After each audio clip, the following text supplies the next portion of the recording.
Huli ang isang street-level drug suspect sa ikinasang search warrant operation ng mga pulis sa bayan ng Sipocot, Camarines Sur, kung saan nasamsam mula sa kanya ang hinihinalang shabu at baril. Patrolwoman Carmela Bianca Panganiban sa report.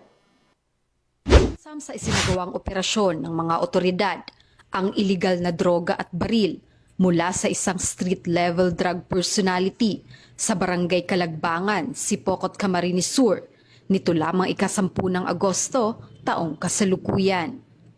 Pinangunahan ng Sipocot MPS ang operasyon, katuwang ang Provincial Intelligence Unit, 1st Provincial Mobile Force Company ng Camarines Sur Police Provincial Office, at ang ODRDO RPDEU 5. Kinilala ang suspect sa alias na Ben, 45 taong gulang at residente ng nasabing barangay.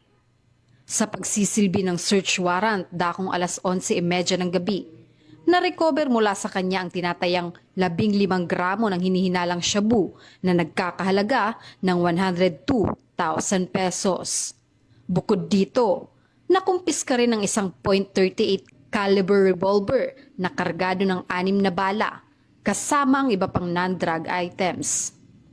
Dinala ang suspect at lahat ng nakumpiskang ebidensya sa Sipocot Municipal Police Station para sa wastong disposisyon at pagsasampa ng kaukulang kaso. Mula dito sa Legazpi City, Albay, ako ang inyong PNN correspondent, Patrolwoman Carmela Bianca Panganiban, alagad ng batas, tagataguyod ng Balitang Pulis.